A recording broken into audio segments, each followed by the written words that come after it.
Have you ever been through something and you don't know what just happened, but you know it was important to go through? This is that journey for me.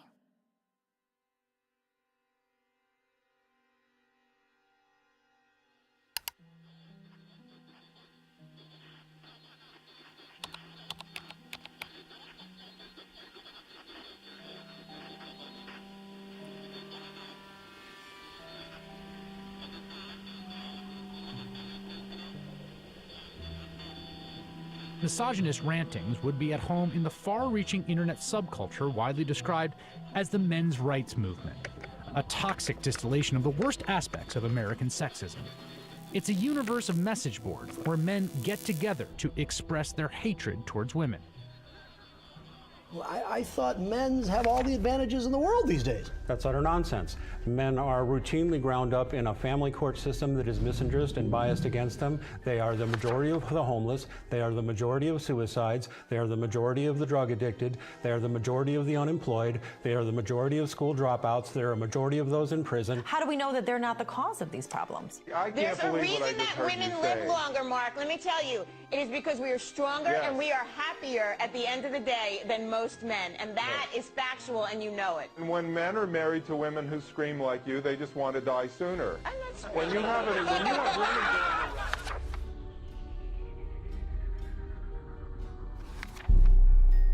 A voice for men, an online hub for men's rights activists, and they were founded by a man named Paul Elam. It's a website called A Voice for Men that's run by a man named Paul Elam, which is male spelled backwards, but it is his real name, apparently.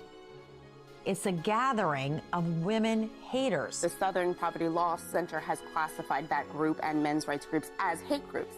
He wrote a piece declaring the month of October to be Bash a Violent Bitch Month. I mean, literally to grab them by the hair and smack their face against the wall, he wrote.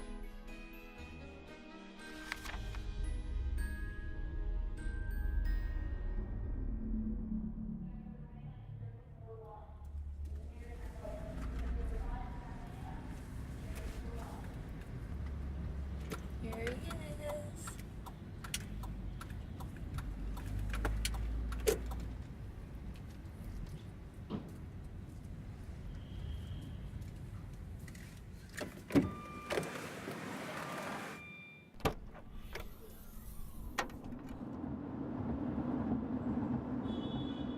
You may be wondering why I'm sitting in a car with notorious men's rights activist Paul Elam. That's a valid question, and to answer it, I need to start at the beginning of how I became a feminist. I was a quiet kid preferring to observe from afar. My mom put me in theater classes when I was 8 years old to break me out of my shell, and I loved it. So much, to the point that I decided to move to Hollywood when I was 18 years old to become an actress. What I wasn't prepared for was to be pigeonholed as the blonde who always died. Billy?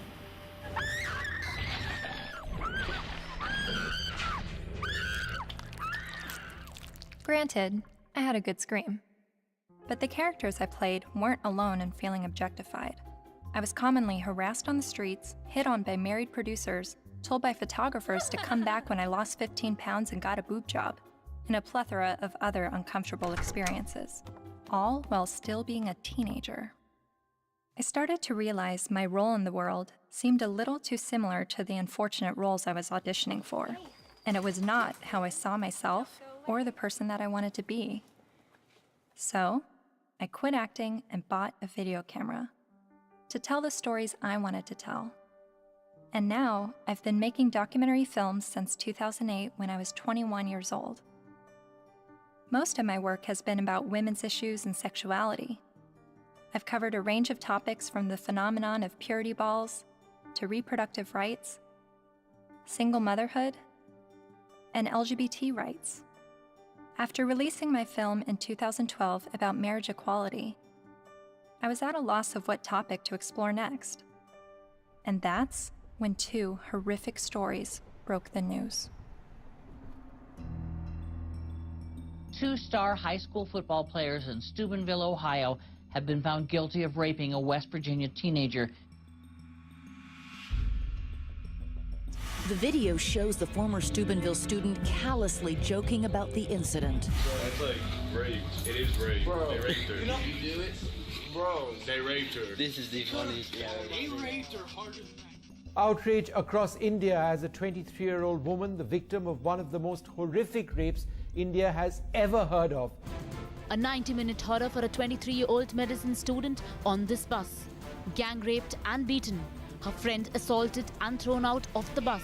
Every day, every woman is facing violence on the streets. I started to research this rape culture.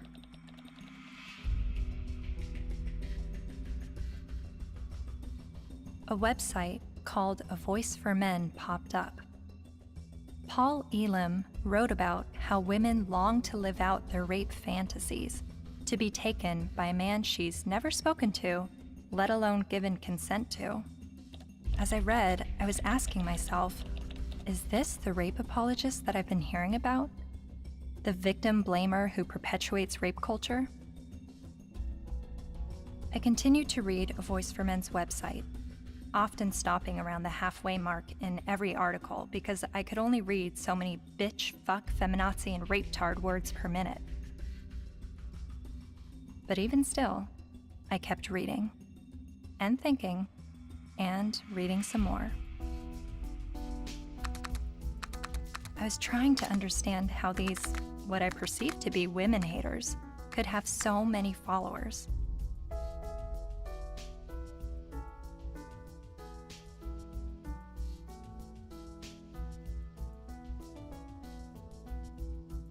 So, I decided to meet these MRAs. The ones leading the movement, and some of their followers too.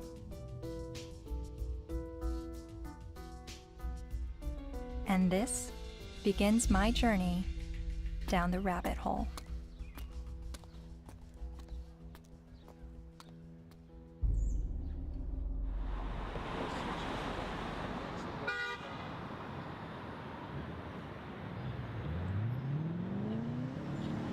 This, ladies and gentlemen, is an historic moment. Never before has there been a gathering of this magnitude to support men's and boys' issues. We have got serious problems. I have been working in this area advocating for the rights of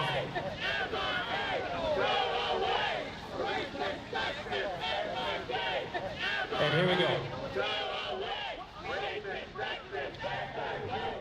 What you'll hear is that we hate women. You'll hear that it's a backlash against women's rights. You'll hear that we're regressives that want women back in the kitchen and making sandwiches and barefoot and pregnant. You're just bitter, you're a loser, you're a whiner, you're ugly, you're undesirable, you're lazy, you're scary, you must be a racist, you must be a misogynist. When we do speak out, women often don't want to hear what we have to say. And so then we're called names, we're called whiners.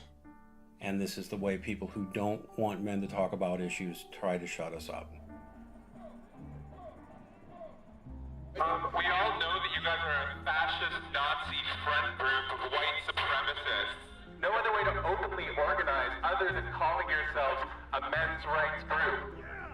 We're somehow disempowered because we're white men. Maybe it's just because you're pathetic. We're here to fight how misogynistic assholes think they have the right to oppress women. White men are starting to feel misplaced because women are sharing space. It's disgusting, and scroll the fuck up, and don't confuse suffrage with oppression. Everyone suffers, it's universal. I am a man, and I need feminism. And it is crystal clear that the problems for men and boys are real. I would like to turn the microphone over to Paul Elam of A Voice for Men for some words.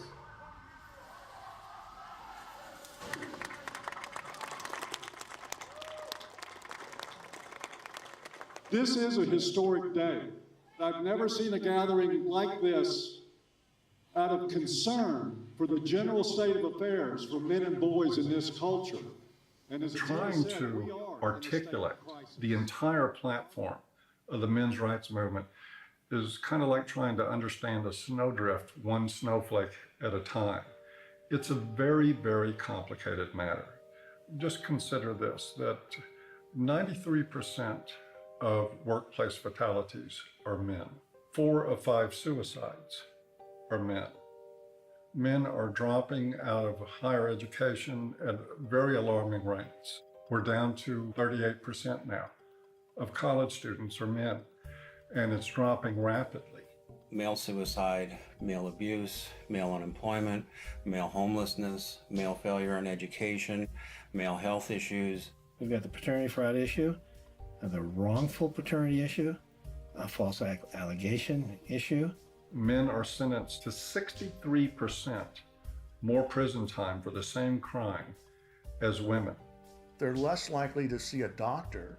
They're less likely to have health insurance. The family court system truly is biased against men. I mean, there's just no question about it. It's really the pro-choice for women only movement, because men, they're denying men any kind of choice once a child is conceived. Her body, her choice, right?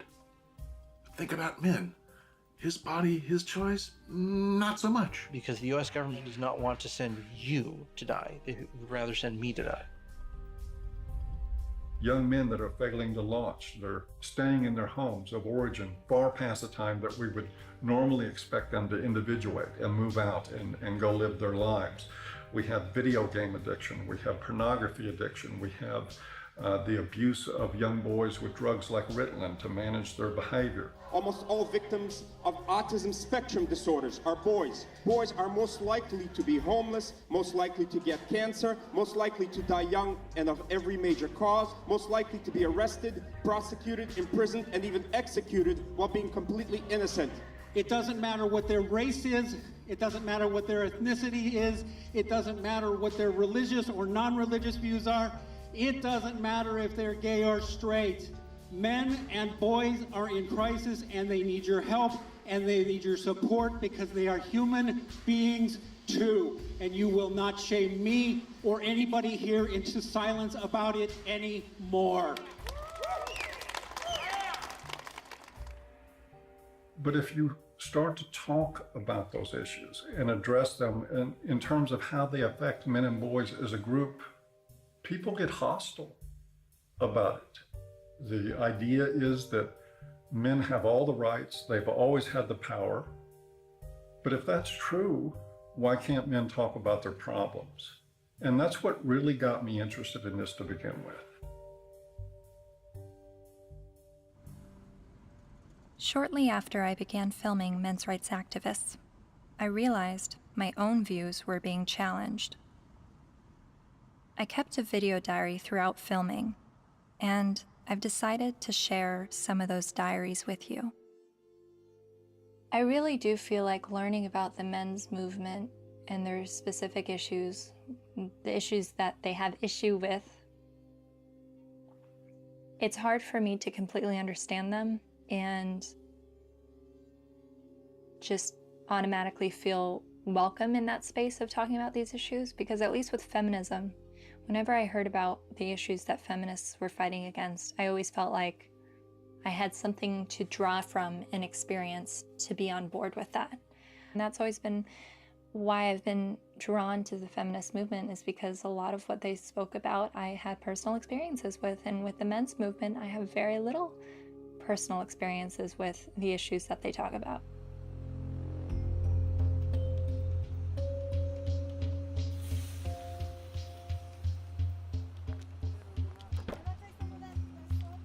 A cab driver who was driving a cab 70 hours a week was not saying, I am earning this money to have power over my wife. He was earning this money even though it took power away from his life. He was doing that so his child wouldn't have to drive that cab. garbage collector does not get up at 3 or 4 in the morning in rain and sleet and snow and get out to do the garbage so he can have more power over his wife. That's power he's losing over his life in order to make his contribution, his sacrifice, his way of loving. And this has been translated into the culture of, you make more money than women do, you must therefore have more power. Meet Warren Farrell, best-selling author and self-styled social anthropologist, leading an assault on our traditional thinking about men. I asked my girlfriend at the time to buy me as a gift, I think it was for Christmas or for my birthday, Warren Farrell's book, The Myth of Male Power, which she did. And it just changed my whole life. And his premise was, while women are often seen as sex objects, men are often seen as success objects. And this resonated with me.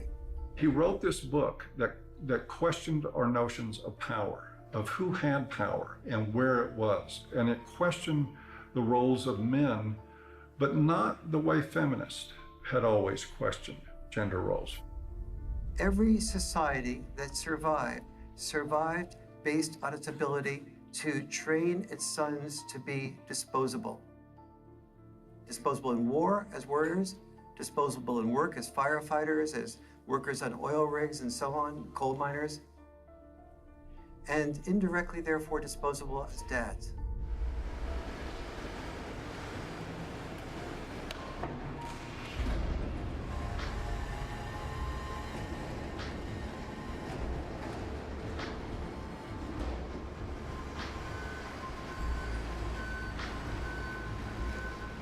What happens in men's life when they're raised that they're worthless unless they're a provider, that they must work, even if they have to take on extremely dangerous work, they must get this done or they're useless as men? That is very, very powerful stuff. See, feminism did see accurately that we value male work more than we value female work. But there's also the issue that we value female life more than we value male life.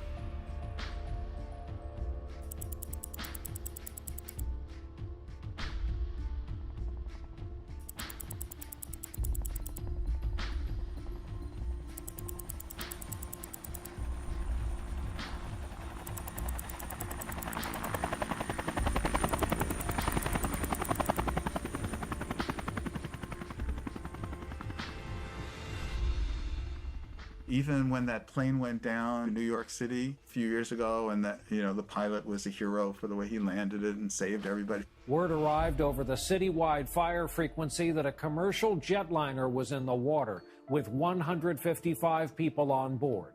Then, over the next few minutes, the doors opened, life vests were inflated, and women and children first, everyone got off that plane. They saved all the women first. That's still, when I went on a cruise, you know, there's still women into the lifeboats for, you know, because you're not because you're a man, so you should be able to swim halfway across the ocean, but because you're a man, you're expendable. We have to look at not just the glass ceilings, but also the glass cellars. And Paul, I think as you were saying, we have to look at men just not only as human doings, but also as human beings. When you survive because somebody else is willing to die, like in war, then that you are immune to the pain of the people who are dying because you have an investment in their being willing to die. You say, I will build a statue, I will remember you in a history book. But if you look at that from another perspective, that building of the statue or remembering you in a history book is a bribe to be willing to die so that I can live. But both sexes, in the area where they are rejected, tend to turn what rejects them into an object. So the area where men... I'm watching this lecture that Warren Farrell's giving in the 90s. I see some women in the crowd, and a lot of them have their hands folded, and there is a little bit of uncomfortableness by being a woman in a crowd of people while the speaker's talking about how men are oppressed and women have it so great. It kind of puts you on the defensive as a woman. And understanding that I feel that way makes me wonder, are men having their arms crossed, listening to a feminist speaker talk about how men have all the power and women are oppressed? Are men feeling like, what are you talking about? I don't have power and we have it pretty shitty on this side of the grass too?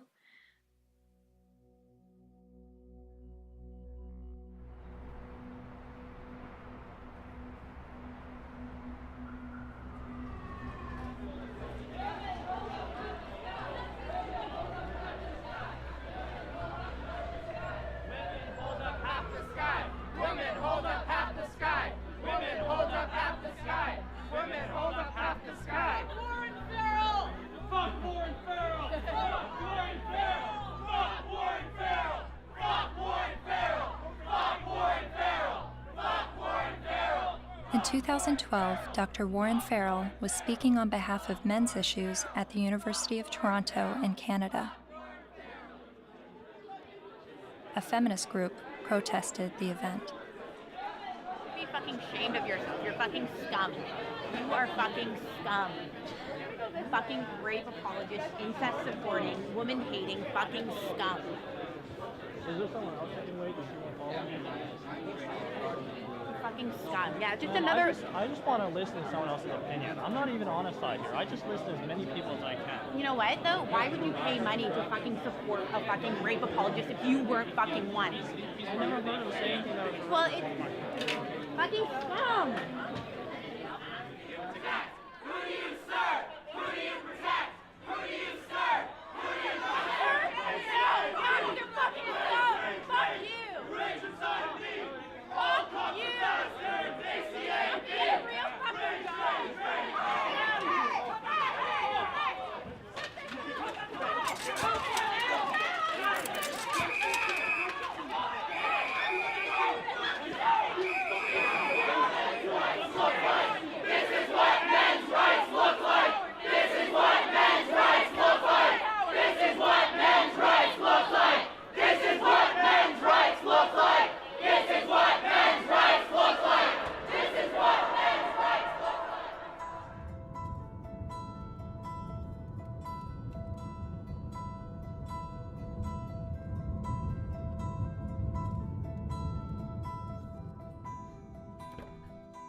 Hi, how are you? I'm Cassie. You're Cassie. Oh, for some reason I thought you were a male, which I'm just delighted that you're a female. Well, thank you. Very glad to meet you. Yeah, you too. Come on in. Thank you. Thank you. But Farrell wasn't always so attentive to men. In fact, for years he focused almost exclusively on women's issues, rubbing shoulders with feminist leaders like Gloria Steinem. And he's still a card-carrying member of the National Organization for Women. I believe that women cannot hear what men do not say. And he's got a lot to say to both men and women in his provocative new book, The Myth of Male Power. I was making a very significant amount of money speaking around the world on behalf of women's issues alone. I went through a period of forming men's groups. And then when I listened to them, I thought, well, gee, this will be really helpful to present to audiences so that they can understand not only women's side, but men's side too, because I was released totally in the feminist camp. And immediately I saw my standing ovations drop. I started hearing that there was people saying, don't invite him there, to speak with us. And pretty soon I had, very few college and university speaking engagements. How did you originally get involved with feminism? Where did that all begin? I was doing my doctorate in political science at NYU in the late 60s, and the women's movement surfaced.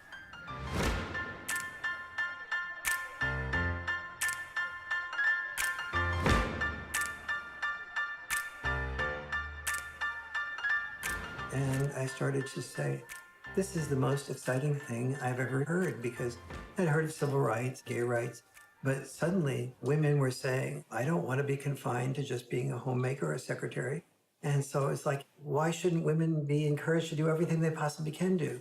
And at that point in time, I saw a lot of women marrying men that they weren't completely in love with, but the man earned a fair amount. And so I thought, that's just a form of prostitution extended over a lifetime. How depressed that must make a woman. And it's not going to be good for a man either. He never knows whether he's loved for who he is or loved for what he has. And he's afraid to give up producing because he's afraid to lose love. And so women who were successful to me appeared to be women who would free men from having to be all, wrapped up in just being the only breadwinner and supporting 1, 2, 3, 4, 5 people, which, it's one thing to support yourself. When you're supporting 5 people, you don't have the freedom to question your boss because you're supporting 5 people. The first issue of feminism was to say, just because I'm a woman, maybe I don't want to spend my life raising children. Don't force me into that role against my will. So they looked at men and said, well, you're not forced to raise children. You don't have any issue. But for men, the traditional sex role was not raising children.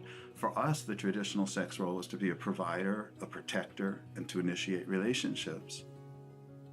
Each of us has traditional sex roles. Don't force us to carry out those traditional sex roles. We have the same rules set up for men that they've always lived by, that you need to protect and provide at any cost. But we've changed everything where it concerns women. They now have access to everything men have always had access to education, to work, to whatever they want to do, but they're not the ones driving the semis. And they're not the ones in the coal mines.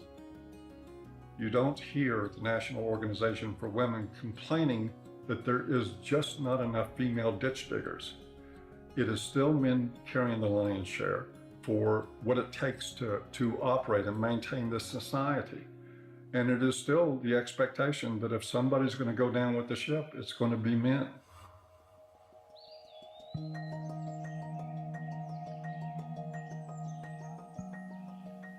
Flexibility in roles is where we should be all headed. Any men's rights activist that I would support the portions of the women's movement that is encouraging women to have more flexibility in roles. So where do the men's movement and feminism disagree?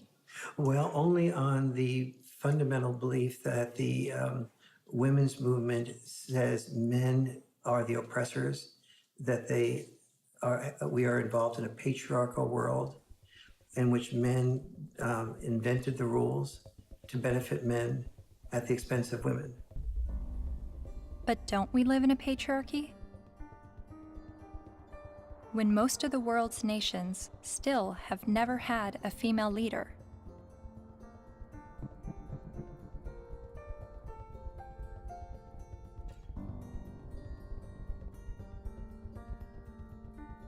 And less than 5% of CEOs of Fortune 500 companies are women.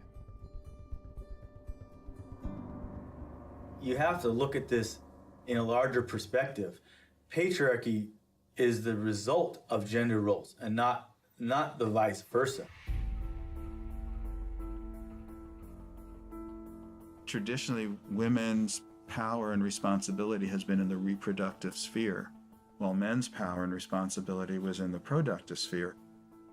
You have to reproduce to continue the species, and you have to produce to feed people so that they can reproduce. So, it's like they work together.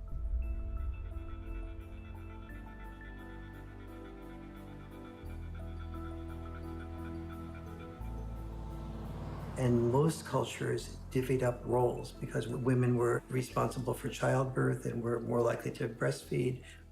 They're not more likely to, they did the breastfeeding. They tended to be involved in the role of raising children. Men tended to be involved in the role of raising money or making a killing of the animals or making a killing on Wall Street. But those were our obligations. So that's why industry was male-dominated and government was male-dominated, because that was our job. And so what we call patriarchy is men giving into the expected roles that they're supposed to give into, and many of those roles are very harmful. Working exceptionally long hours, difficult hours, dangerous jobs, getting killed on the job. Even politics, a lot of people describe as masochism. Imagine what it takes to be a successful politician. Imagine how much of your personal life that you give up, how much you work, how much privacy that you sacrifice, how much freedom in your day-to-day life that goes out the window. There are more men willing to do those things than there are women. We got a trim for everybody. But also, just because men are the ones, for instance, writing the laws in general, doesn't mean that the laws are protecting men. You hear about patriarchy, right? All the evils of the world's from patriarchy, but we're the ones dying, you know? And we die for you guys, you know, to protect our families, our friends. In every society that's ever existed, women have had privilege and protection that men did not. For example, we never hear about how men were excluded from the Forced Labor Convention of 1930 for years. The Forced Labor Convention was an international treaty that banned slavery and forced servitude, but it made an exception for able-bodied males ages 18 to 45. Eventually, they got rid of that, but there was still an exemption for prisoners and military, which is 90% male. Stop pretending that you're oppressed and men are your oppressors. It's a lie, and it's a hurtful lie, and it's a hateful lie, and it's wrong.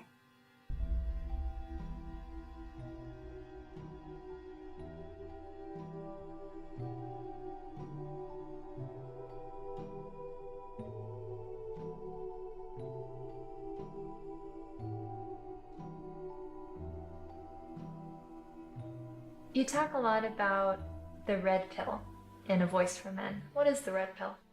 Oh, it's sort of a cultural slogan. It comes from the movie The Matrix, where the character Neo is given the choice between a red pill and a blue pill. You take the red pill, you stay in Wonderland, and I show you how deep the rabbit hole goes. And if he swallows the red pill, the scales will be peeled back from his eyes. He will see everything that he hasn't been able to see. And if he takes the blue pill, he'll just go back to sleep and live in his sort of unaware, semi-comatose state forever and probably be a lot happier. It's a pretty apt analogy. So what is the blue pill in this world? Well, the blue pill is the paradigm that most people live by, that men have all the power, that they've always had all the power, that domestic violence is a problem that's committed by men against women only, that sexual assaults are only committed by men against women, that women don't make the same money for the same work as men. Teach men not to rape. Only men can stop rape. Men commit domestic violence. We need to stop violence against women instead of just stopping violence. That is feminist training. The MRAs say that we live in a blue pill world where women are victims, men are perpetrators, and it's all a lie. And that we're brainwashed to believe this, and that it's not true, and that men are slaves in this world, and women are... I don't think women are necessarily the puppet masters, but I think they're saying that women have the easy way out, and men are, they're given medals and statues and written in the history books to justify them dying and being slaves to work or being used to progress societies.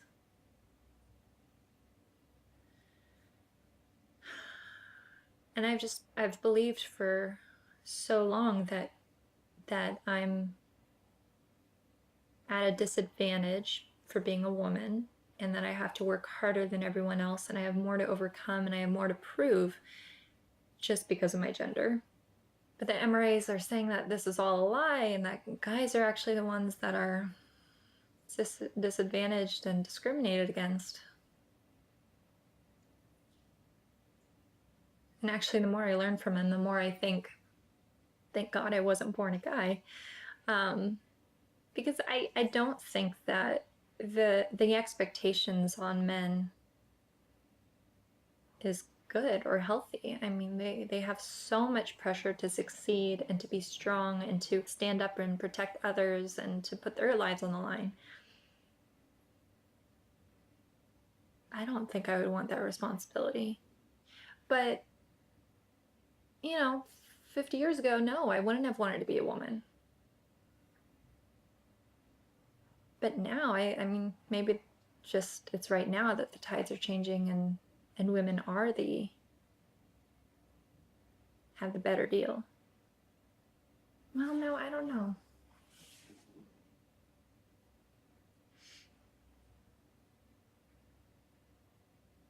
And then sometimes I think the MRAs are just duping me and giving such a strong pitch about what they believe in to convince me of something that's actually just some out there theory that men are discriminated against and women have the advantage. Yes, this is Cassie J. It's regarding a documentary about the men's rights movement, and we're looking for feminist voices now to speak in the documentary.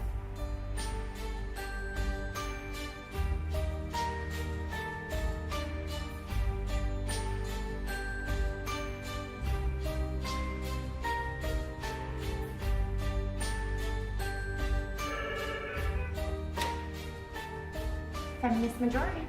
Yeah, hold on just 1 second.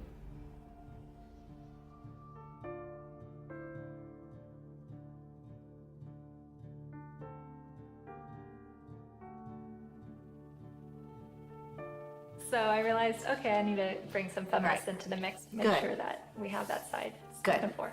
I was researching rape culture, and so that's how I stumbled across a website called avoiceformen.com. So some of the people that we've already interviewed on the MRA side is Paul Elam with A Voice for Men. Yeah. Are you familiar with him? Oh, I'm familiar with them. I've never met them. Yeah. Obviously, they've spent a significant amount of time and energy denouncing me, so I figured I might as well have a look at what they say. Yeah, really, the men's rights movement is part of the backlash. The backlash? To feminism. The men's rights movement really got going as women began to make gains, and some men have felt threatened by the opportunities that have been opened up to women.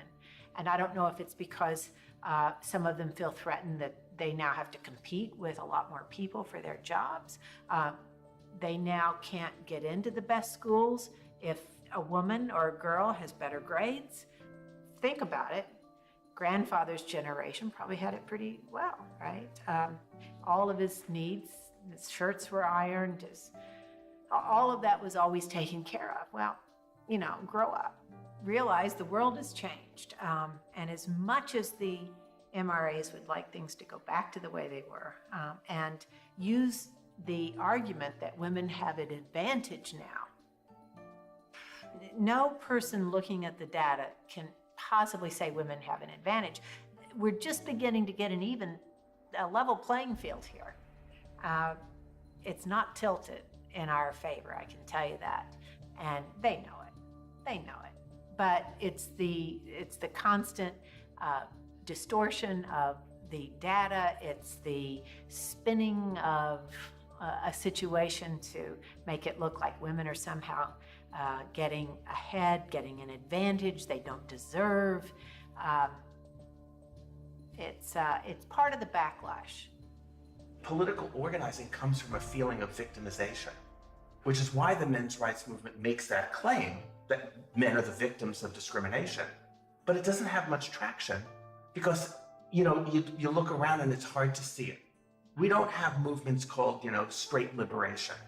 The question I would pose rhetorically is the men's rights movement really the gender version of the white nationalist movement? Because there are plenty of white people who say that they are the victims of reverse discrimination. So of course it's not going to have very much traction. You can't really organize the people who are superordinate.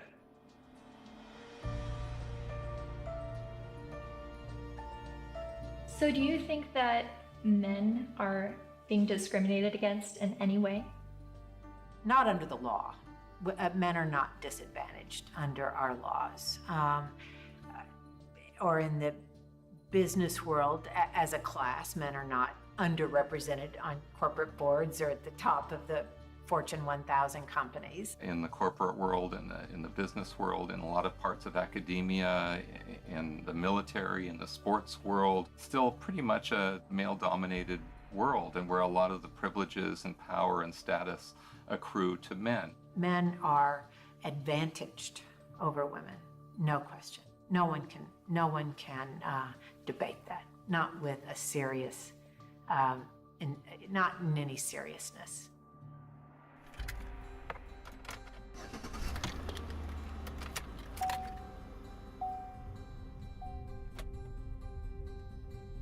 I was a math major as an undergraduate, and one of the fundamental things about geometry is the distance from point A to point B equals the distance from point B to point A. And if women are so different from men that men can't understand the female experience, we need to listen to women to describe it, then the male experience is so different from the female experience that you can't understand it. You need to listen to us. You can't really compare how men and women have suffered from sexism, because there's no way to quantify, that kind of suffering. So if a woman says, well, I miss 30% of my income,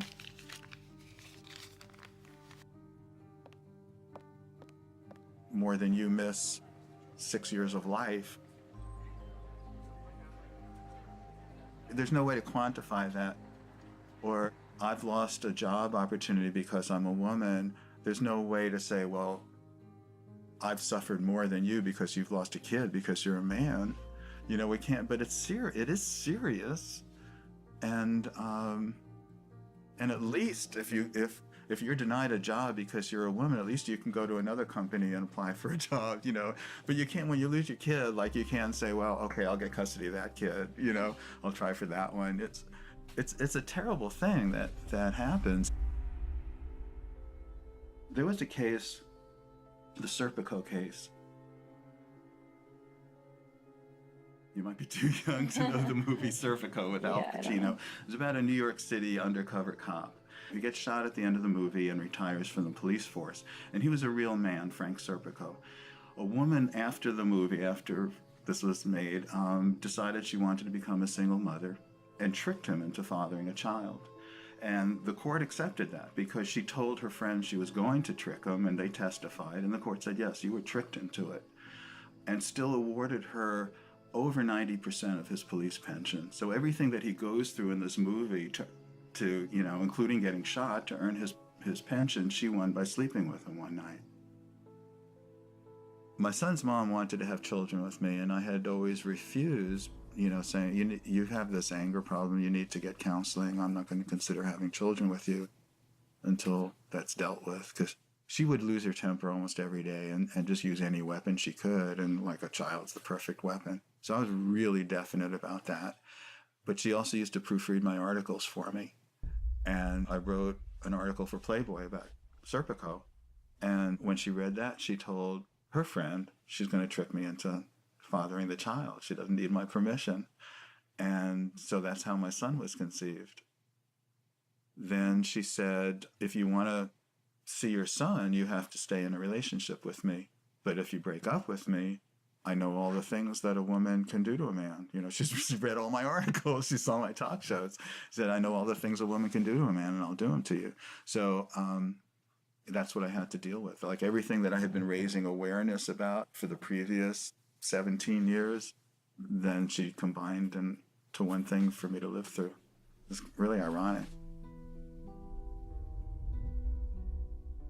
For the first 5 to 7 years, I guess, we would see each other 4 times a day for exchanges. On average, every single day, I had to deal with some scene. A scene meaning she would just not show up, or she would hold the kid out and then pull him back and hold him out and pull him and just kind of play with me, or she'd let me have the kid and then she'd stand in front of the car so I couldn't move. You stay in Mommy Town tomorrow. You stay in Mommy Town for a couple of days, 2 days, and then you come back to Daddyville. Another time I saw her hold him by the shoulders and say, Daddy is a bad man. Daddy is a very bad man. And so he had to go through this long custody battle, and the decisions that they would make, you would just go, how? There couldn't be any explanation. You know, either they're absolute idiots or it's biased. There's just no other explanation for it. One other thing, his mom is obese and wanted him to be obese for various reasons. One thing is so he would identify more with her side of the family than mine, because we're all thin. Another was so that he would enjoy being with her more, because when he was at my house, he had to get activity, you know, and eat well-balanced meals and get his sleep and stuff. And at her house, they would bake brownies and stay up late and just watch TV. And so where would you, if you're a little kid, you know, where would you enjoy being more? But he self-reported to the mediator how upset he was about being obese, that the worst thing in school was when kids called him fatty, and how he cried. And his physician said that he's really concerned medically. And then what I did, he was at an age where he would imitate things that I would do. You know, I gave him a broken shaver, so when I shaved, he would pretend to shave. And what I did was I started weighing myself every morning and writing down my weight, the date and the weight. And I taught him how to read a scale. So he kept his own records. So I had 6 months worth of statistics to show consistently that every time he was with his mom for a few days, he'd come back weighing 3 or 4 pounds more, and then he'd lose it while he was with me. So they had, you know, that how much he was upset about the problem. They had his physician being upset about the problem, and they had the proof of where the problem lay. So the judge's decision was that father should no longer be allowed to weigh the child. Problem solved. After 14 years, my body gave out. I got sicker than I've ever been. I realized I'm going to die. That's not going to do anybody good. I've got to give up the fight. So I gave up custody. And so I don't see my son anymore. He hasn't been in my house since. So I did lose him. Just like a dream. You're like a guiding light shining in the night. Fred claims that during his 14-year custody battle, he spent the equivalent of 5 years of his gross income on legal fees, mediators, and child support payments. I was really in his life a lot longer than most fathers would have been. It's something most fathers can't afford. You are so beautiful to me.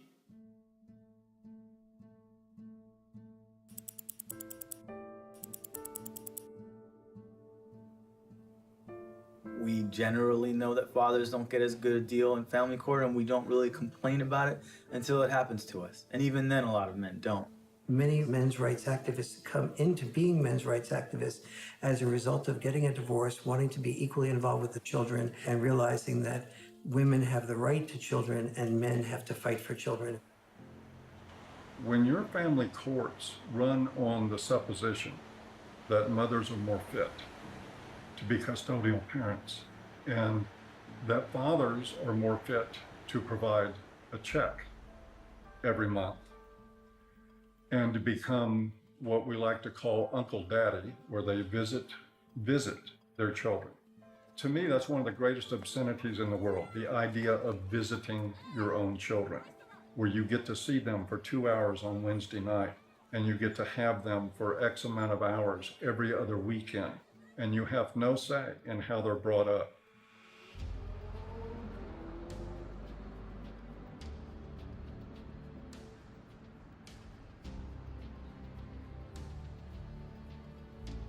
You know, I can't tell you how many men have been in this office, in that chair,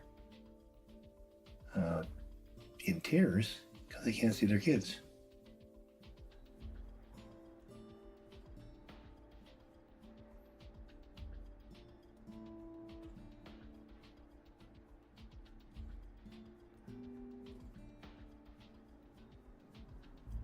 some of this stuff ends up in horrific consequences. Like this gentleman here, that's his little son. They found him dead. Not the son, but the young man. In the desert with a bullet in his head. Day before the family court, where it became known that he was going to get to see his little guy even less. And of course, he'd been falsely accused one time after another. It had destroyed his life. It had bankrupted him. It had driven him into debt. It had caused him to miss work. He was about ready to lose his job. He was at the end of his rope, so he just decided to end it. The unfairness in the family courts, the unfairness in the way child support is so often structured, it's commonplace and it's everywhere. And the more you start to become conscious of it, the more you realize that it's there.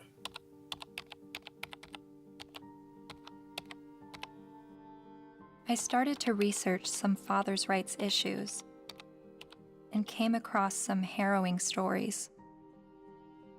Like this man in South Carolina who found out his only daughter was adopted away by the mother without his knowledge or consent. His daughter was with an adoptive family in California, so he began his fight to get his daughter back. Adoption is for children without families, not children with a willing and capable family. And this man in Colorado who lost his daughter when the mother left the state to give birth in Utah, where he wouldn't have legal rights to his child.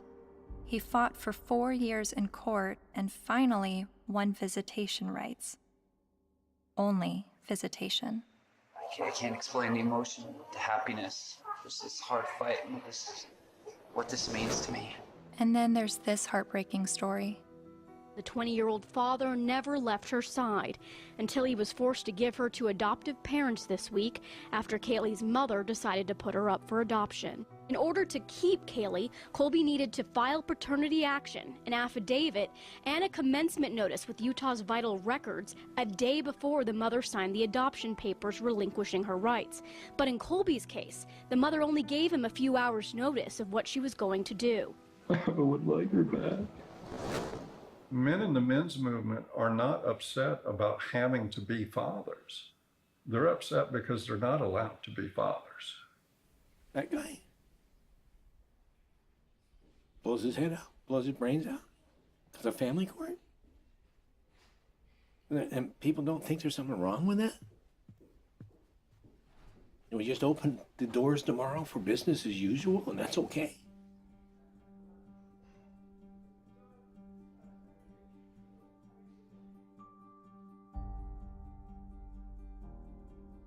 I've always thought of feminism as being the fight for gender equality. And yet, I've never heard about fathers' rights and the injustices going on in family court. Why is this? I decided to ask gender studies professor Michael Mesner.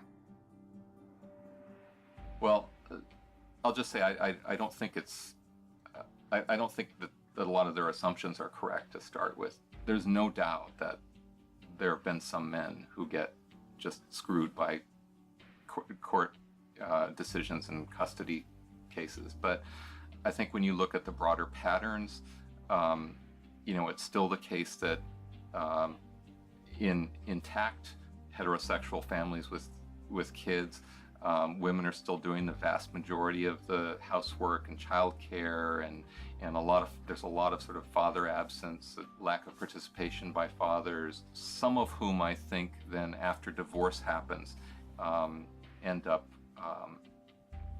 suddenly wanting equality, as fathers when they haven't really been participating equally as fathers before. So to me, it always kind of swings back to the feminist perspective of how we need to push for full equality across the board, including before divorces. If we have that, then we might expect more symmetry after divorces happening. The more I researched fathers' rights, the more I realized how deep this rabbit hole goes. Not only in the amount of issues, but also in the vast array of perspectives on these issues. I decided to create a flowchart of what I thought fathers' options might be following a surprise pregnancy. I then put a green line for the paths that I thought would be good turnouts for the father, and I put red lines for the paths that seemed to not be good for the father. Then I created a flowchart for women's options, and did the same with green and red lines. And as I stepped back, I saw all the red lines for the women's options if she does not want the child. But something dawned on me. Of every path the biological father could go down, he's at the mercy of the woman's sole discretion. Although women have very difficult choices to make, she at least has the choice. But for biological fathers, they have no say over their parental destiny.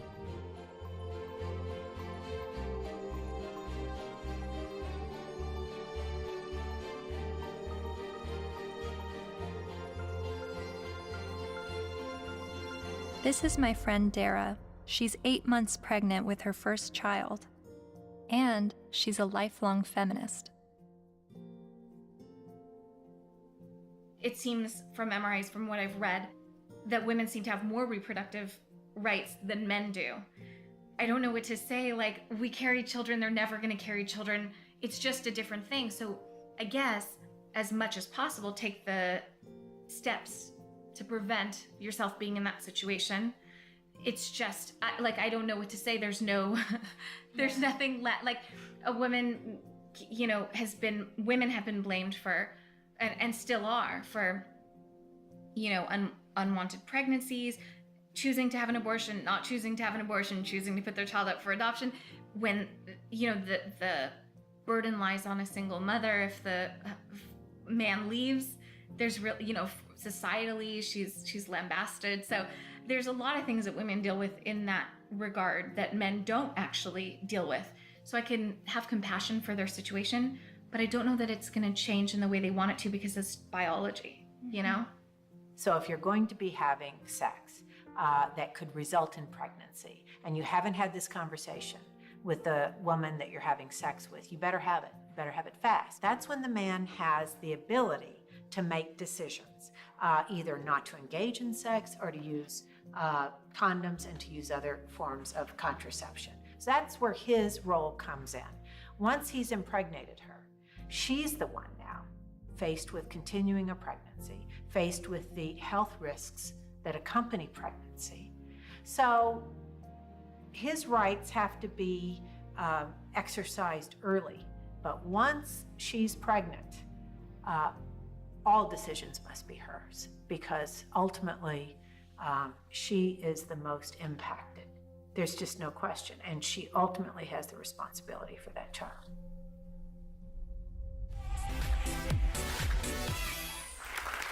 So before we were married, he promised me we would have 2 kids, and now he doesn't want any more. My friends think I should trick him and stop taking my birth control. Men have never been in control of our bodies. We're the ones in control. Clap if you think that she should trick him. My people. Up next, everybody. So it sounds like men's reproductive rights are limited to the choice of whether or not to have sex and the choice of whether or not to use protection. But what if he's tricked into fatherhood? Or what if he's not even the father? What does paternity fraud look like? It's ugly. It's extraordinarily ugly. And we have to distinguish between paternity fraud and wrongful paternity. What's the difference? Wrongful paternity can be innocent. Okay, we went to a party. I had sex with 6 guys. I think it was when I was hanging out the window I got pregnant, but I wasn't sure. But if anybody knows that guy's name, would you please have him call me? And then she names one of the other guys, and he didn't have sex with her. It wasn't malicious. It wasn't intentional. She wasn't trying to harm anybody. She was just trying to figure out who it was. Wrongful paternity. More often, and less facetiously, okay, I'm married, I had an affair. Obviously here, there's all sorts of problems because there are more victims than the person who's named as dear old dad, who may be the wrong one. There's everybody involved in the family, like a situation in Texas where the family had 5 little towhead kids, all guys, all little blondos.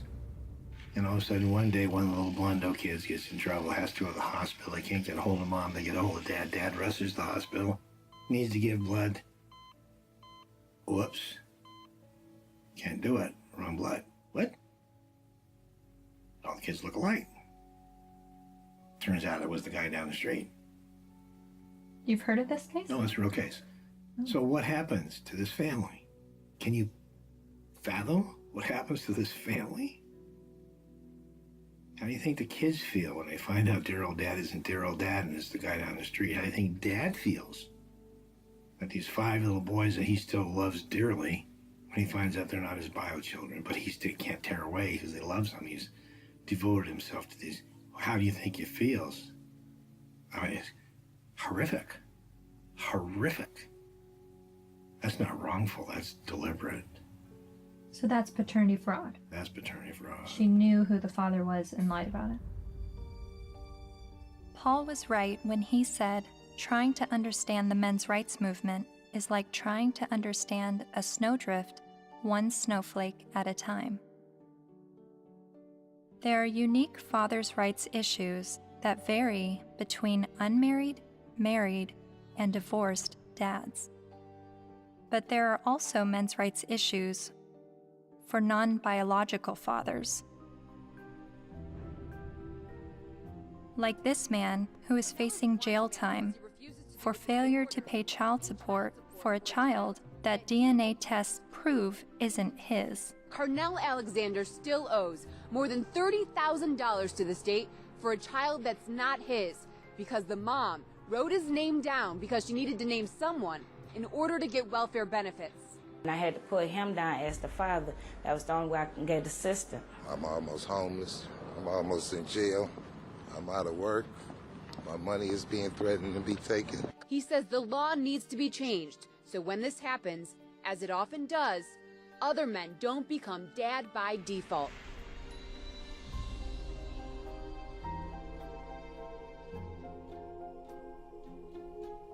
A lot of times people wonder about MRIs, why are you guys so angry? And my answer to that is, why aren't you? How can anybody look at this and not be angered by it? And the only answer to that I've ever been able to come up with is that people aren't angry because they don't see men as human beings.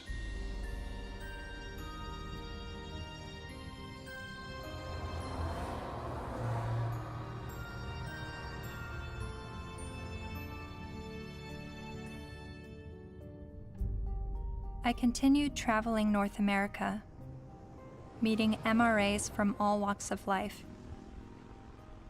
hearing their personal stories, their red pill moments. I met a young man who was sexually abused when he was 16 years old while living at a residential home for people with developmental disabilities. She's the only woman I've done anything ever with, partly because it just messed me up so much. She continues working there. She hit me in the face. She actually hit me throughout the house, chasing me throughout the house. When I reported my domestic assault to the police officers, I did not at all bring up the fact that I was sexually assaulted, because if he wasn't going to believe that I was a victim of domestic violence, there was no way he was going to believe that I was going to be a victim of sexual assault. I met the honey badgers, women who are men's rights advocates.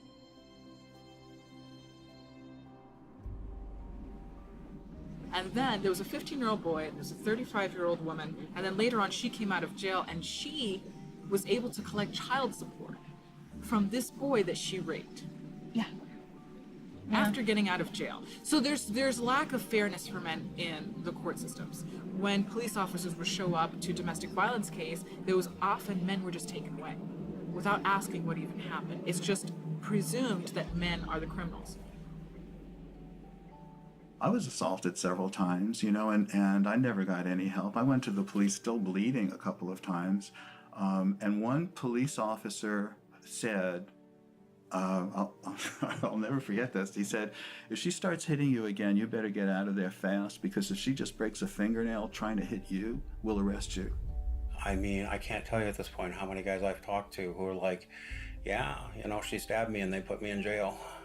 Not only are there endless studies that show women are just as violent as men are, when I would talk about it, invariably, men would start coming out of the woodwork with stories. Stories they were afraid to tell, stories that they got laughed at for, stories that they got blamed for. It's hideous. This is not flattering to men, to talk about men's vulnerabilities. No. To talk about the ways that they are not strong and that they are, well, weak. And to be honest about it, it's not flattering. A solution for both genders is that we need to be able to recognize how men are vulnerable, and we need to be able to recognize how women are actors. Because we have a huge blind spot, especially when women do bad things.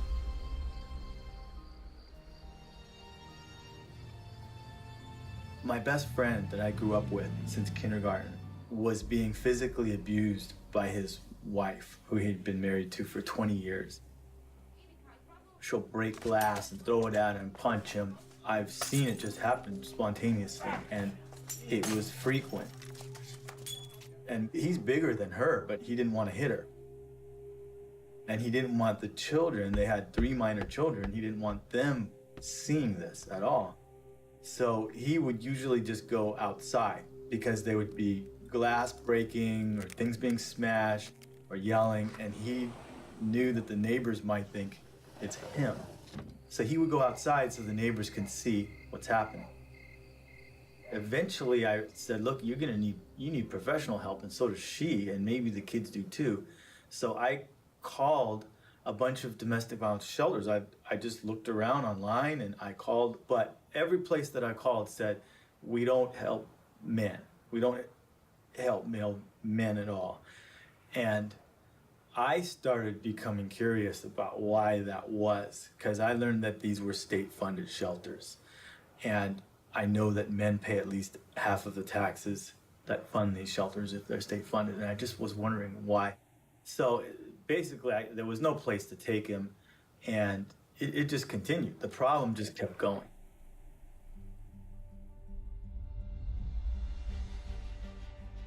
In the United States, there are over 2,000 domestic violence shelters. All of them serve female victims, and nearly all of them turn away male victims. In fact, as of 2016, there's only a single domestic violence shelter for men. My initial reaction was that there needed to be thousands more women's shelters because that many more women are being battered. But as it turns out, 1 in 3 women and 1 in 4 men will be victims of physical violence by an intimate partner in their lifetime. Sure, there's a slight majority of female victims, but how can that excuse denying men help? Couldn't this be considered gender discrimination?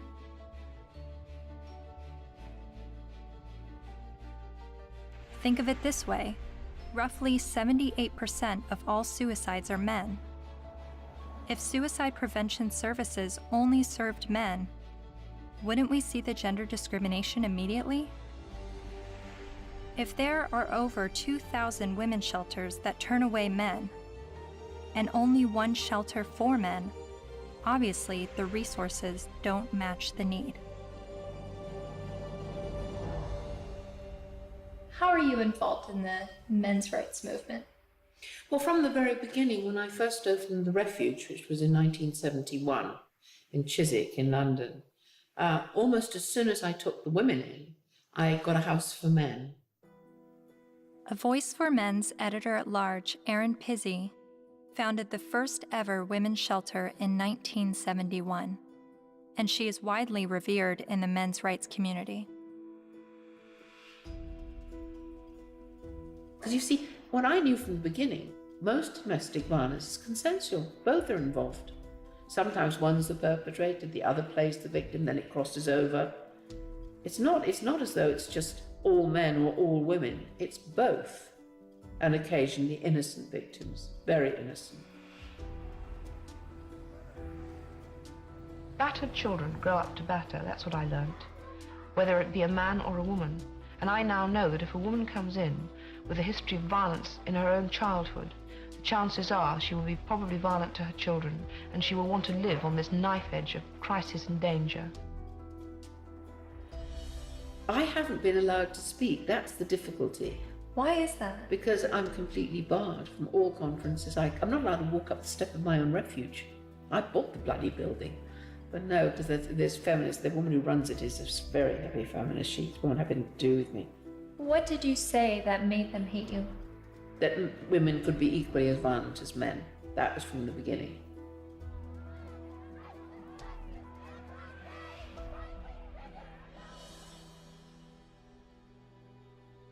Erin Pizzey says that 62 of the first 100 women to enter her refuge were just as violent as the men they left, and violent towards their children. But there's levels of violence, isn't there? I deny the fact that I'm violent. Well, I'm violent. So am I. You know, I'm very violent. Well, And yet- verbally, and I could quite easily hit somebody. You know, very, very easily. And I've had an argument. But the feminists I've met have an entirely different take on domestic violence.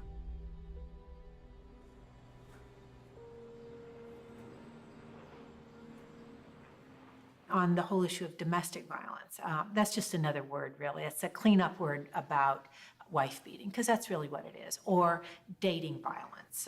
And it's not girls that are beating up on boys, it's boys that are beating up on girls and using violence to intimidate and to control. And we have very few what's called domestic violence shelters, which are places that women can leave their home with their children and get a new start, get out of the violence. But there are not nearly enough of them. We need more funding and more resources, because it is a tremendous disadvantage for women and girls.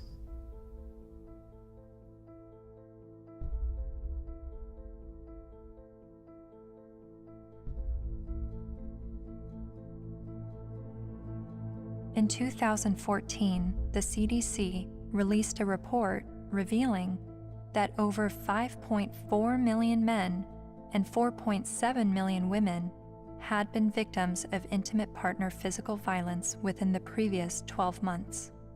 But then why does the media paint domestic violence as a women's issue? The World Health Organization says 1 in 3 women are abused by their partner.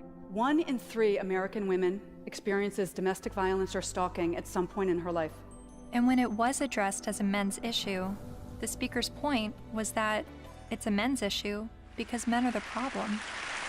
I'm going to share with you a paradigm-shifting perspective on the issues of gender violence. I don't see these as women's issues that some good men help out with. In fact, I'm going to argue that these are men's issues. Why is domestic violence still a big problem in the United States and all over the world? What's going on? Why do so many men abuse physically, emotionally, and verbally and other ways the women and girls and the men and boys that they claim to love? What's going on with men? Let's grant every single empirical case as being true. Yes, it is true. Let's just say, it is not true, but let's just assume that there is gender symmetry in domestic violence, that women hit men as much as men hit women.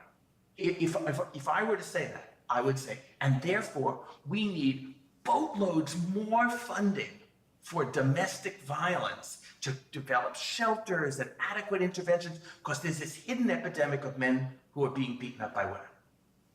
Or I could say, as the men's rights movement do, therefore we shouldn't have these shelters and we shouldn't fund them because the women are all lying. Well, it seems to me that if you really believe in gender symmetry, it's not that you want to, you're not questioning the number of women, you're just saying the number of men in society. You would want to join with women who are anti-violence to say, we have a real problem here. You know, it's not even a gender problem. It's a problem of women hitting men and men hitting women. We've got to get boatloads more funding. Let's work together. That seems the logical response to this. But instead they're saying it's like a zero-sum game. If we fund the women, then we're going to ignore the men. Well, we're not going to ignore the women because we all agree that the levels are as high as we say. But it does sound like a zero-sum game when only women are receiving services in domestic violence situations. And of all the men's rights activists I've met, none of them question the number of female victims, but they are calling attention to the high number of male victims that are being dismissed. So why aren't men's rights activists and feminists working together? Michael Kimmel briefly said something that made me wonder. He said it would no longer be a gender problem if both men and women were equally victims of domestic violence. Is that why the number of male victims are never addressed? To me, it's been fraud for all these years. Why is it we have this enormously powerful feminist movement and virtually nothing for men? Originally, it was capitalism was the big enemy in the 60s and 70s. And it was the radical feminists in America. They moved the goalposts. They said, no, it's no longer capitalism is the enemy. The enemy is patriarchy, or men.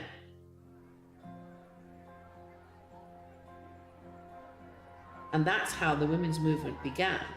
And it was enormously successful. The new mood in the refuges was going to be that no men could work in refuges and can't today. They can't sit on the boards. And boys over 9 or possibly 12 can't go into refuges, or you call them shelters. Their mothers have to make other arrangements for them, which I find shocking. Yeah. And it ring-fenced money. I think that that particular time when the feminist movement were desperate for funding because they'd run out of publicity, and they were desperate for funding, and they needed a just cause. And unfortunately, it fell into their laps. It's an enormous industry. I mean, violence against women, they get something like, well, it's $1 billion and over a year.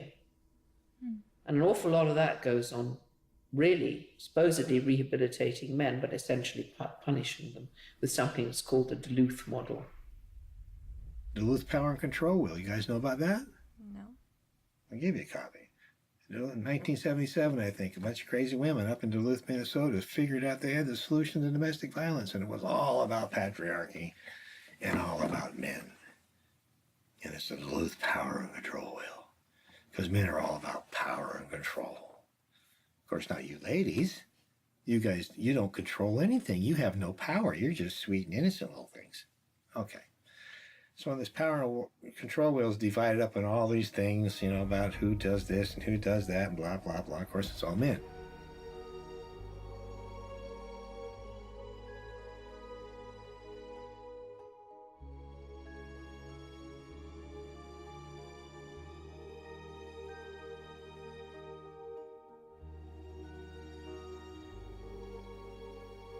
The entire domestic violence industry was founded on that. I think it's still 37 or 32 states in the United States that by law they have to use the Duluth model for battery intervention programs, and it's all shame, blame, and guilt driven. If you're a man and you walk in, you must admit you did it up front or you're in denial. There's no debate, there's no discussion, there's no possibility that you could be falsely accused. The criminal justice system could have made a mistake. None whatsoever. You are in a state of denial, and you will complete that course or you're going to go to jail. You will be re-engineered. That's frightening.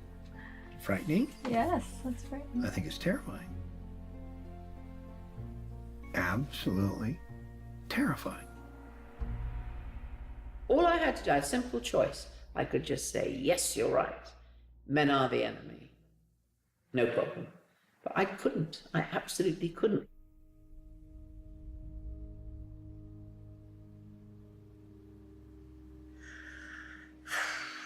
Just getting overwhelmed. Because I don't know where I'm headed with what I believe and what is right and what is wrong and who is wrong and who is right, and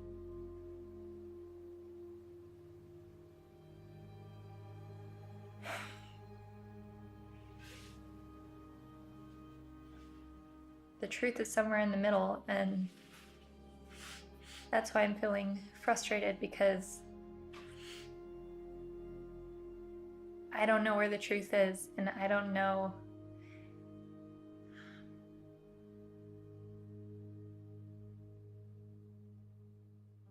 When I decided to make a film on the men's rights movement, I never anticipated questioning my feminist views.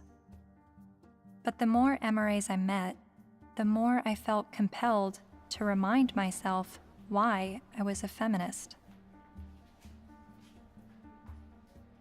I signed up for a women's group. Welcome to our Women on Your Power workshop. Only 4% of the Fortune 500 companies are led by women. Women only hold about 14% of corporate executive positions and less than 20% of our governmental positions. I made video diaries complaining about how I had to change what I wore to walk alone at night, how much time it took me to get ready for work, all the housekeeping that was on my shoulders. In comparison to other gender issues, these videos seem trivial, but I made them nonetheless. I attended women's rights rallies.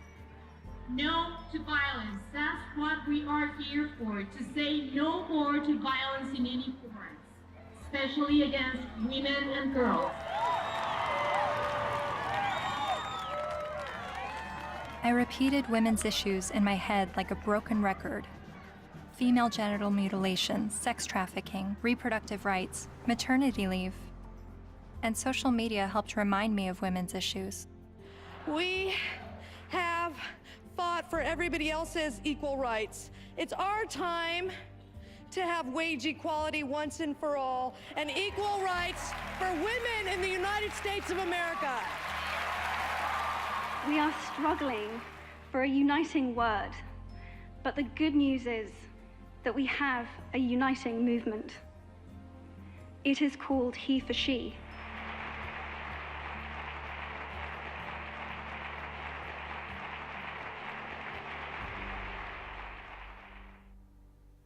Whenever I hear the MRA's point of view about how difficult it is for them, I immediately go to, well, what about us? What is it like for us? And then I get on the defensive and want to make sure that women's struggles are also heard. And I don't know if that's necessary, because the MRAs are saying that the feminist perspective is the mainstream perspective. But even when I hear their issues, I still want to speak up for the women, because I feel like, I don't know why I feel like talking about one gender's issues now neglects the other. And I guess that's what MRAs have been dealing with, is always hearing about women's issues and feeling like their issues are neglected. But whenever I hear them talk about men's issues, I feel like I need to stand up for women and say, this is what we're dealing with, an equal opposite.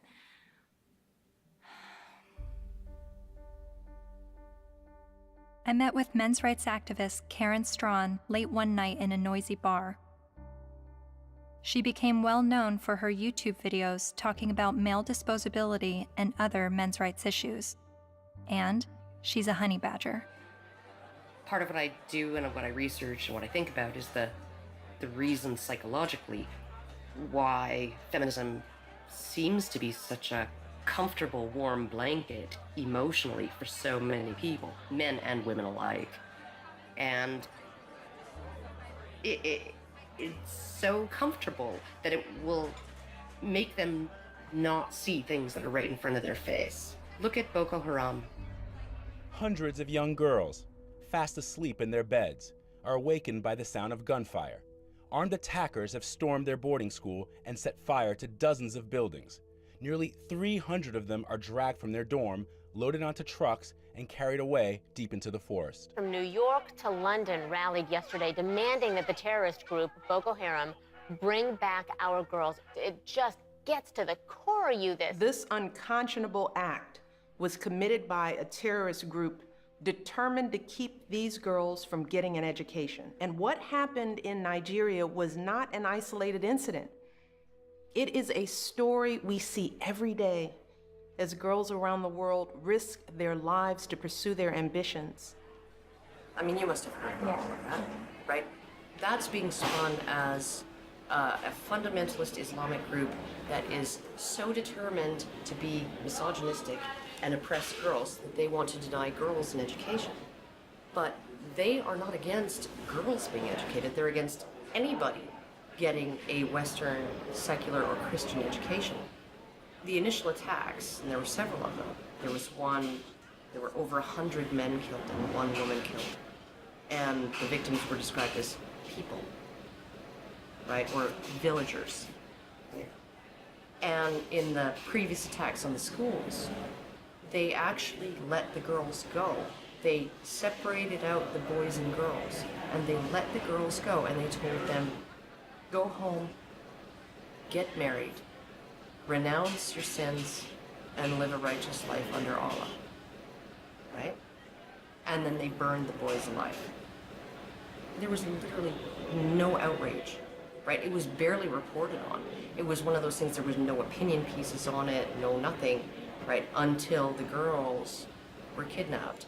And look at it this way, because we played right into their hands, because they want attention, right? And they weren't getting any attention from the Western media when they were just slaughtering boys, right?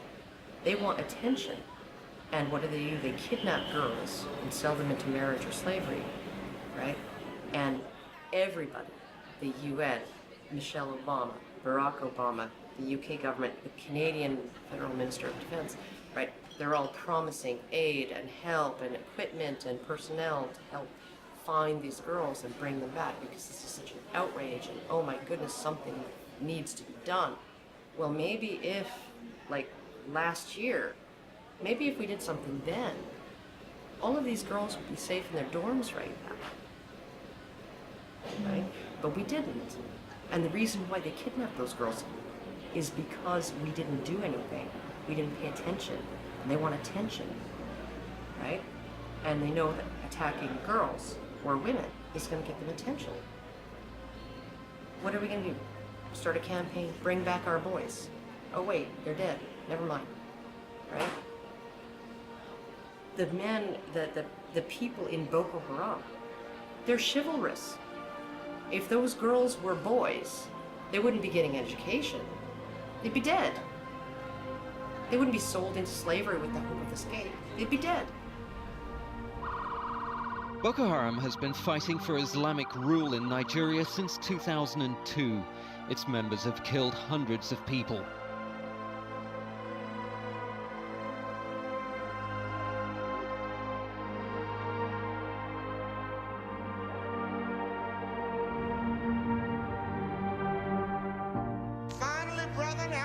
At least 69 dead, although some reports put the number at about 150 and scores more injured. For that day when we shall lay down our burden and study war no more. Finally, brethren, after a while, the battle will be over. For that day when we shall lay down our burden and study war no more. Finally, brethren, after a while, the battle will be over. For that day when we shall lay down our burden and study war no more. Finally, brethren, after a while, the battle will be over. For that day when we shall lay down our burden and study war no more. Finally, brethren, after a while, the battle will be over.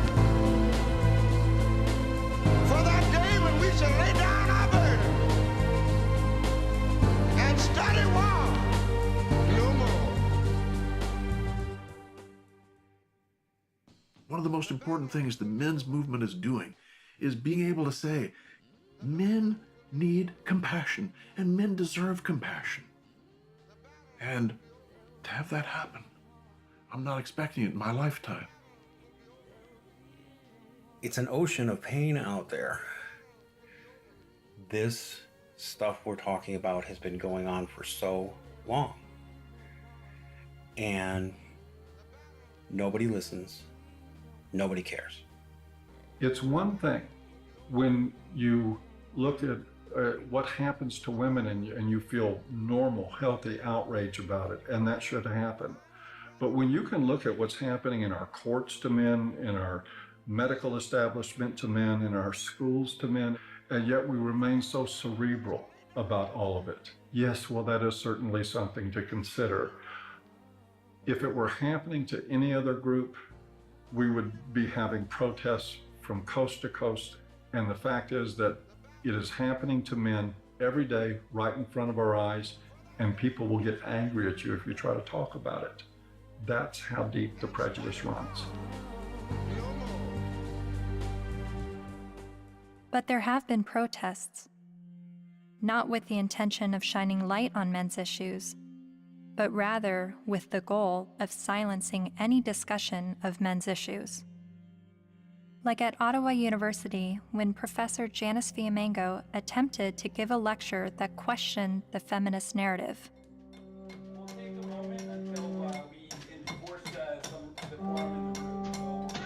So you think this is a victory? Yeah, why are you so frightened of hearing an opinion different from your own? Then there was the first international conference on men's issues in Michigan, where even Ms. Magazine urged its readers to protest the conference in hopes of shutting it down.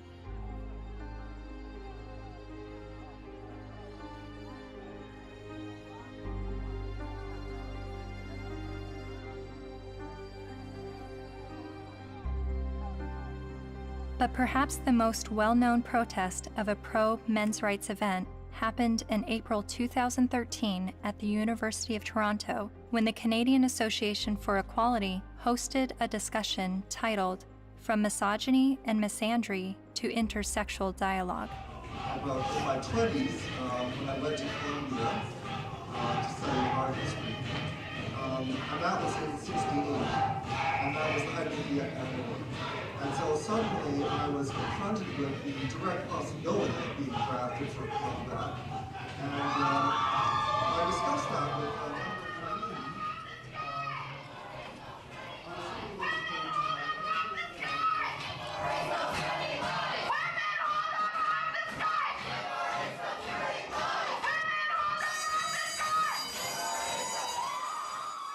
A feminist group protesting the event illegally pulled the fire alarm and successfully shut down the event.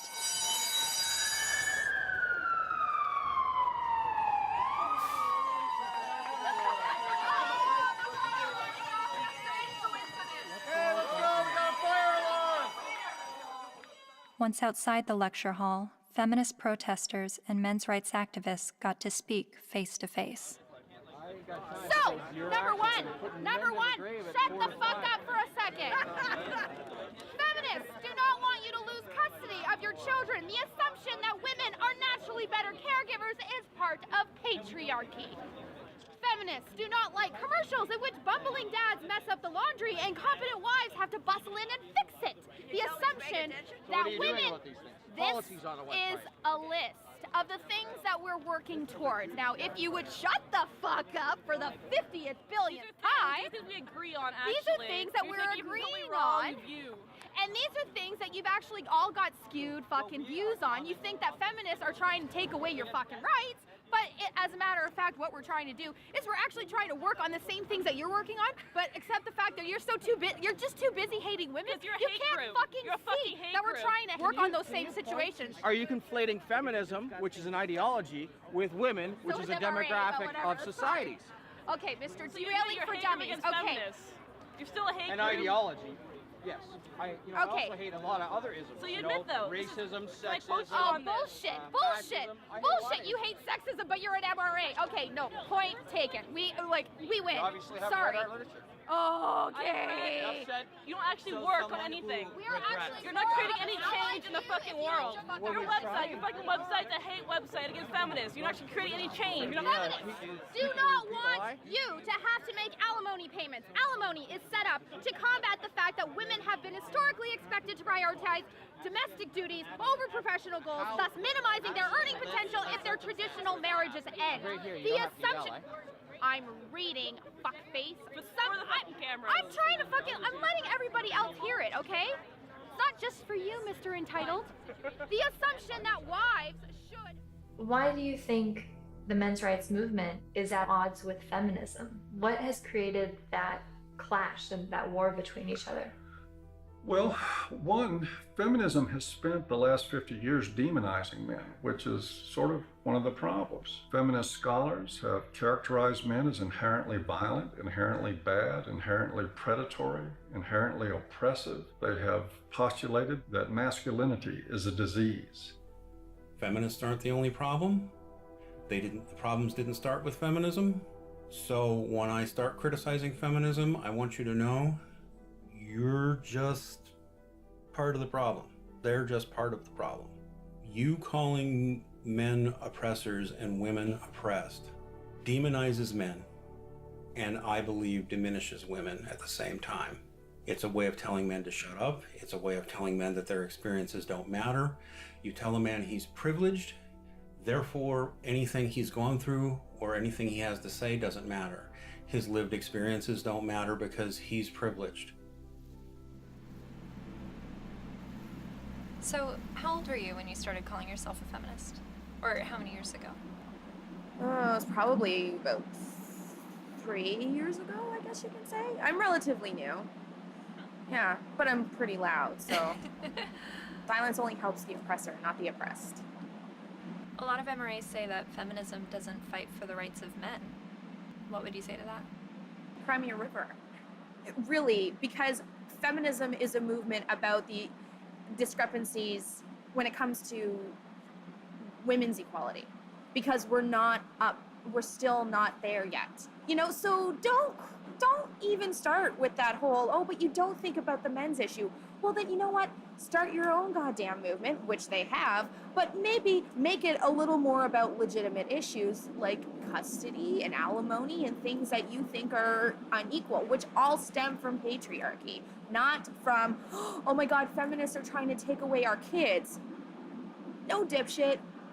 That's not what we're trying to do. We're not trying to do that. I mean, if they look at the root causes of why, for example, you know, women get custody more often than men do, women are supposed to be the mothers. They're supposed to be the natural born caregivers. So obviously, duh, you has a vagina, so obviously you're going to be able to take care of the kitties.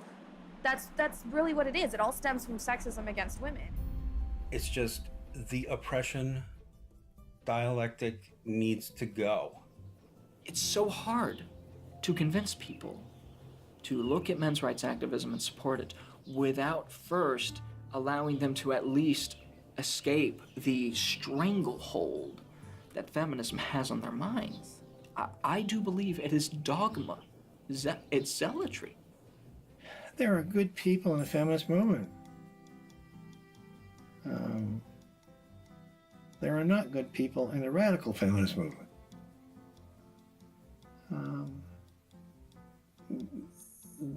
That system is based on hate. And hate is, in my opinion, hate is the most destructive force in the world. They're so quick to call us man-haters or misandrists. Misandry for life. No, like they're so quick to say that when all we're doing is talking about like patriarchal societies and structures that we want to dismantle.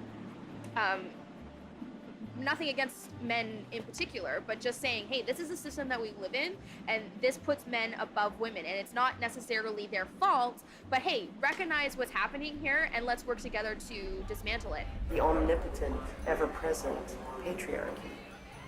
The invisible force that directs all of our lives, right? And causes all oppression and all suffering, right? Our devil.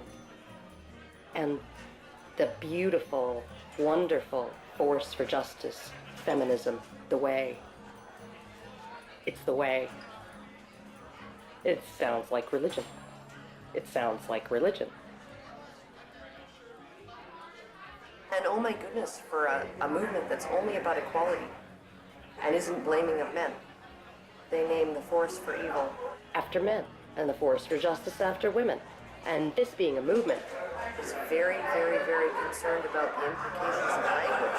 So concerned that if you call a firefighter a fireman, it will discourage little girls from aspiring to be firefighters. And sometimes discourage grown women from aspiring to be firefighters, right? By calling them firemen. But we can call the force for all oppression.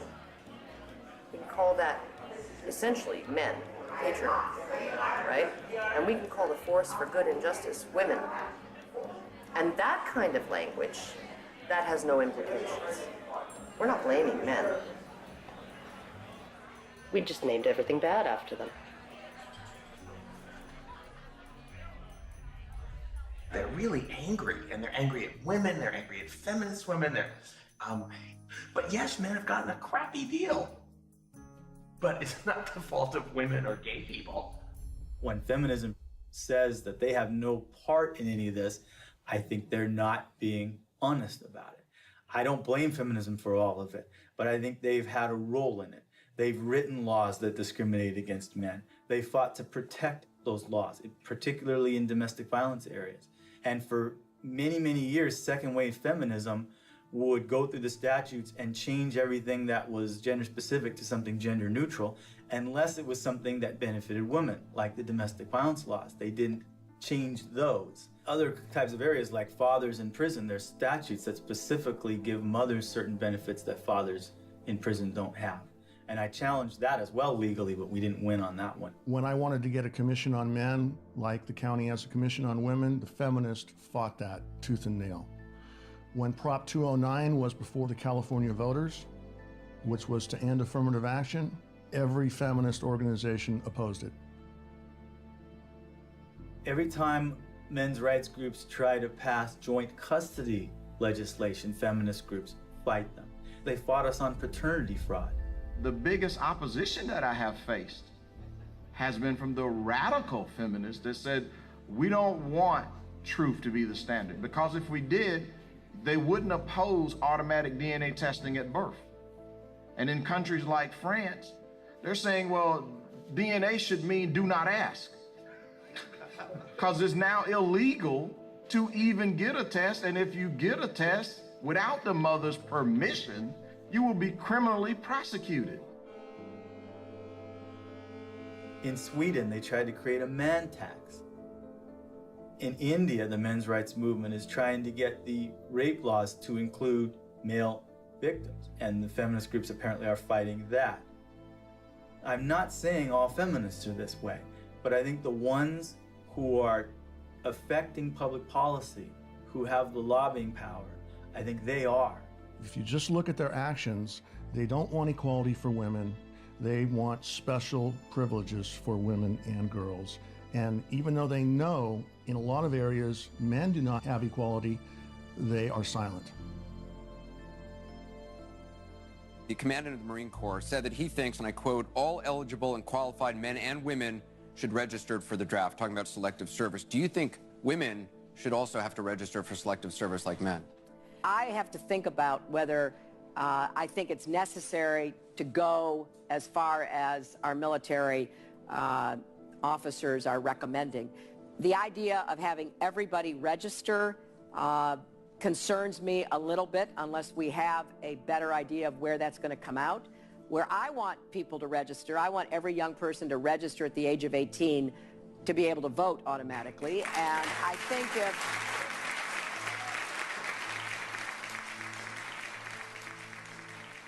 what's the motivation? People don't ask, what's the motivation? Do we need a men's rights movement? No, we need common sense. You know, but if there's going to be this women's movement, and this is the movement that's going to do all these things, then maybe we need a counterbalance. They call it men's rights movement or a men's movement. But I hate to see either one of them.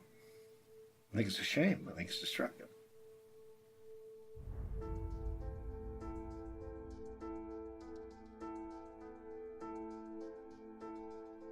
I'm hearing what the men's rights activists are saying, and I'm finding the sources to support what they're saying. Men are just as likely to be victims of intimate partner physical violence. Men have little to no control over their parental destiny, especially when he's tricked into fatherhood or he's raising a child that he later finds out isn't his. The sentencing disparity between men and women is 6 times larger than the sentencing disparity between blacks and whites. So while a black man may be sentenced to 10% more prison time for the same crime as a white man, a man is sentenced to over 60% more prison time than a woman arrested for the same crime. Boys are falling behind in education. They are enrolling at lower rates and earning less college degrees. And while not all MRAs agree on the issue of infant male circumcision, most MRAs do believe it is a human rights violation. I spent months learning about infant male circumcision, but it only took me watching a 5-minute medical training video to convince me this is a barbaric practice that needs to stop. Okay, so first thing, make sure he's well restrained. To the foreskin, okay?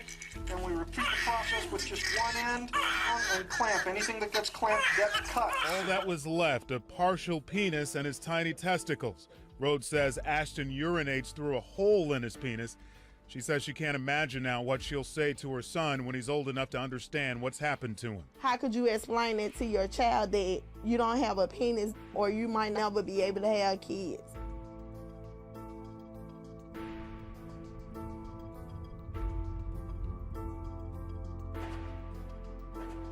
Yes, men are the majority of workplace deaths and injuries, war deaths, suicides.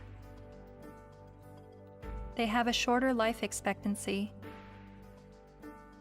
Warren Farrell makes the argument that prostate cancer and breast cancer mortality rates are similar, but funding disproportionately supports breast cancer research and awareness over prostate cancer. The red pill is about looking at these issues in an honest way, even when it's uncomfortable. And these things are uncomfortable, but without the willingness to set aside the programming and to set aside the false beliefs about what power is and what women are and who women are. Part of what we do is a pretty serious critique of both sexes. It's brutal. But critiquing the sexes is a real valuable thing. Feminists don't want you to do it, though, unless you're portraying women as victim and men as perpetrator. The red pill is about understanding that men and women, like everything else in life, it's a mixed bag. You've got victims and perpetrators on both sides of the fence. And that's all. It's real simple. It's just not easy.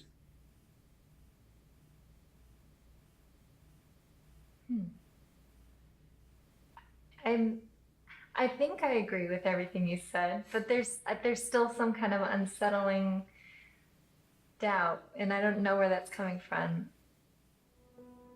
I'm recognizing all of these very serious men's rights issues. But what I don't understand is how I could be agreeing with men's rights activists. Is this the same misogynist hate group I originally discovered online? The Southern Poverty Law Center has classified that group and men's rights groups as hate groups. I looked into what I was hearing from feminists and the mass media about the men's rights movement. I've read a lot and I've heard a lot that the men's rights movement has been labeled a hate group by the Southern Poverty Law Center. Is that correct? That's not quite true.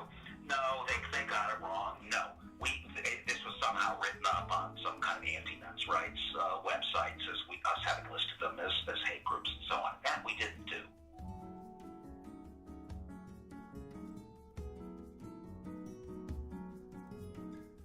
He wrote a piece declaring the month of October to be Bash a Violent Bitch Month. Jesus. I mean literally to grab them by the hair and smack their face against the wall, he wrote. I then discovered that Paul Elam's famous Bash a Violent Bitch article was written in response to this article by Jezebel called Have You Ever Beat Up a Boyfriend? 'Cause, we have.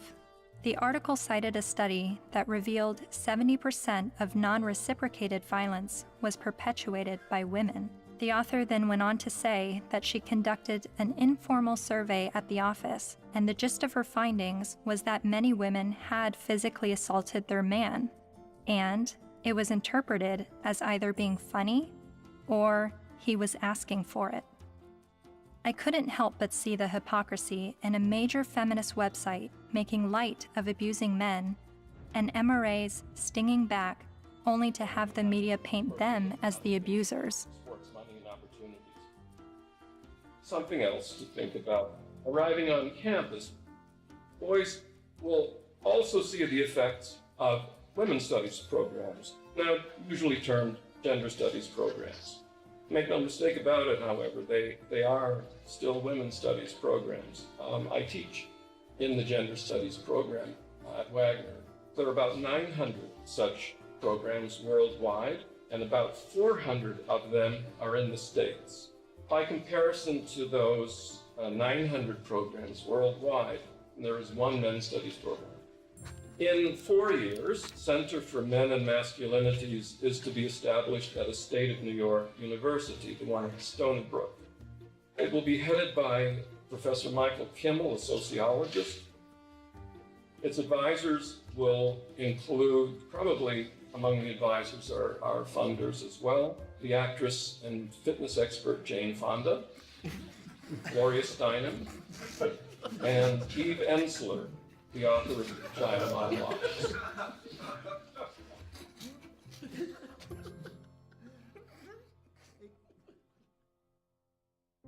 After my year of filming men's rights activists and feminists, my descent into the rabbit hole was not slowing down.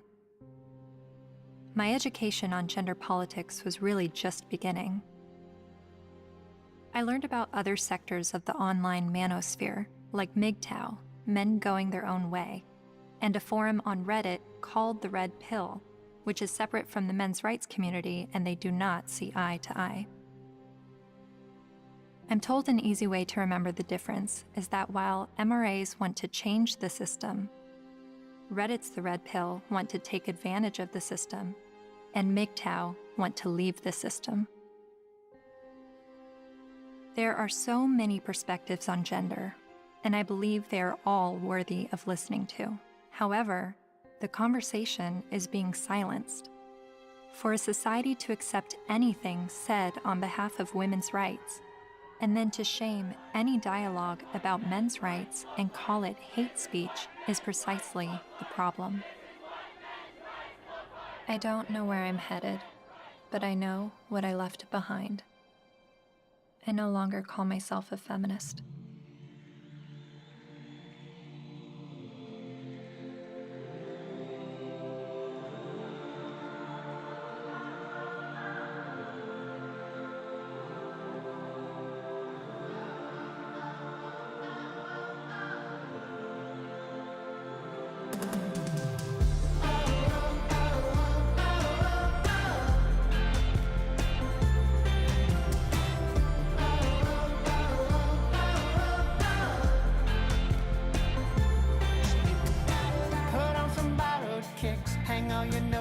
Up. It's never what it is. Wisdom is asking what. There is another side, down where the rabbit lives. My world will blow your mind. Just have a look at it. Think about it. Think about it. Think about it. Think about it.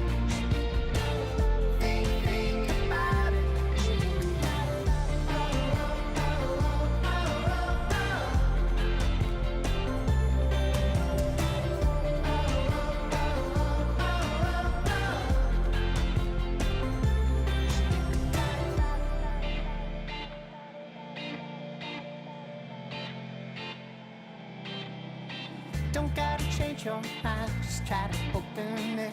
I'll let you use my eyes, see what I'm dealing with. People with different stories, divided by different categories and reasons why. The smart speak, the wise they listen.